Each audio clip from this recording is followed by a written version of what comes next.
Hey guys, Alex Khan here, and I want to show you a visual representation of Jerry Rushing's Chrysler 1958 300D bootleg car. I'm obviously using a 1957. As you can see, it's got the C badge on it.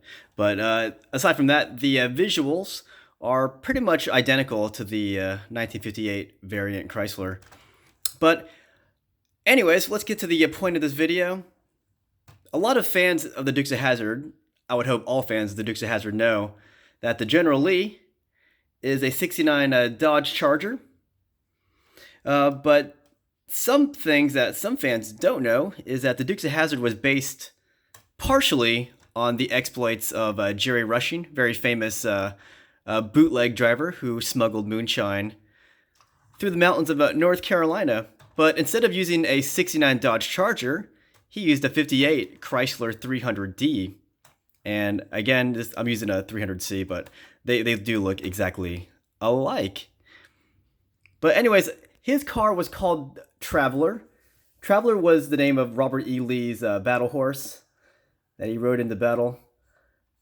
And actually, there's a movie called Moonrunners, which was the precursor to the Dukes of Hazzard TV show.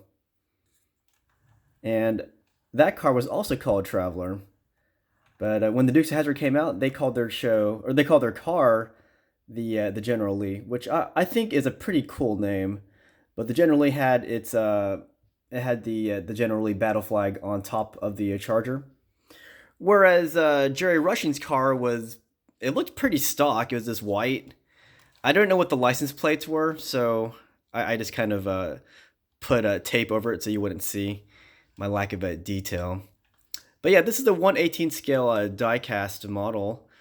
I've got some battle damage right here. As you can see, it's missing one of the mirrors here for the passenger. But to be fair, the General Lee only has one. It only has a driver's side mirror. But yeah, Jerry Rushing, he had his trunk modified so that he could carry 300 gallons of moonshine. That's a lot of gallons. That's a lot of moonshine. And his car used a 392 Hemi, which the 57 also used a 392 Hemi. So they both had the same engine size. And Jerry Rushing's car apparently could do up to 140 miles per hour, which is way faster than the cars that that law enforcement was driving at that time. But something that these bootleg cars had, a lot of these bootleg cars had these switches in the front where they could disable their brake lights, which is very useful. Let's say, for example, the cops were chasing you through the mountains in the dark, and let's say you had no brake lights that were functional and there was a sharp turn coming up. If that cop was chasing you at full speed and he didn't see you slowing down, that cop was liable to fly right off the mountain. So yeah, these bootleggers not only had fast cars, but they had all kinds of tricks up their sleeve, and also pretty useful. Let's say you're trying to lose the cops, and you wanted to back up into a hiding spot. If you had disabled brake lights, they wouldn't see you backing up into a hiding spot. So yeah, these bootleggers had all kinds of cool features on their cars, and Jerry Rushing actually had an oil drop feature on his car too, which pretty useful too in trying to make a quick getaway. So something that a lot of cops looked out for when they were looking for people smuggling moonshine, they would look for cars where they're, with a really weighted down backside.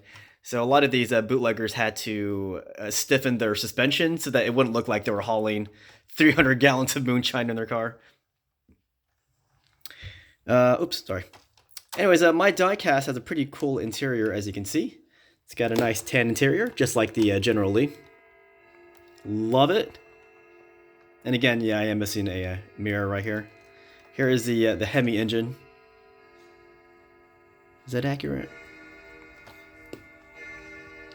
But yeah, apparently Jerry Rushing's car with white, just like this.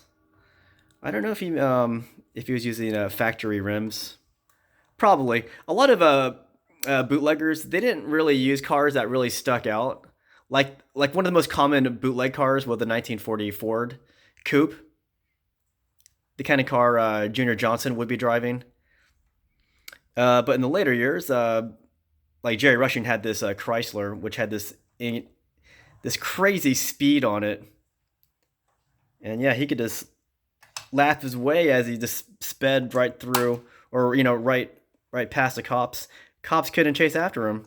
They could try, and if they're really hot on his heels, again, he had those tricks up his sleeve, where he could run the police right off through the mountains. If you ever heard the Dukes of Hazzard song, that's actually one of the lines about running through the mountains. But yeah, again, yeah, there's really not much of a visual difference between the 58 and the 57 here, and pretty cool that Jerry Rushing actually made some appearances on the Dukes of Hazzard TV show. And again, I believe he was also on the Moonrunners movie, which predates the Dukes of Hazzard. And Jerry Rushing also made an autobiography called The Real Duke of Hazzard, because he was the inspiration partially for the Dukes of Hazzard show. So he had a lot of great stories to tell. And Jerry did actually pass away not too long ago, actually. Now his famous Chrysler here was actually taken by the police, and he wasn't really caught, but he actually ran out of gas, so he had to ditch his car, and that's how Jerry Rushing lost his really sweet ride here. So, what do you guys think? Do you think this car would look pretty cool painted orange with the racing number 1 here and the big battle flag on top? That would look kind of cool, actually. But again, bootleggers, they didn't want their cars to stick out that much. They wanted to kind of blend in and not draw the attention of the police. And I think you guys can relate to that. Let's say you're driving a Prius versus a Camaro. The cops are going to look for the Camaro to be speeding, not the Prius. So, something like that. Anyways, just wanted to show you my little rep presentation of Jerry Rushing's bootleg car, his bootlegging car. I don't know if you guys take an interest in this, but I think if you're a Dukes of Hazzard fan, you would take kind of an interest in this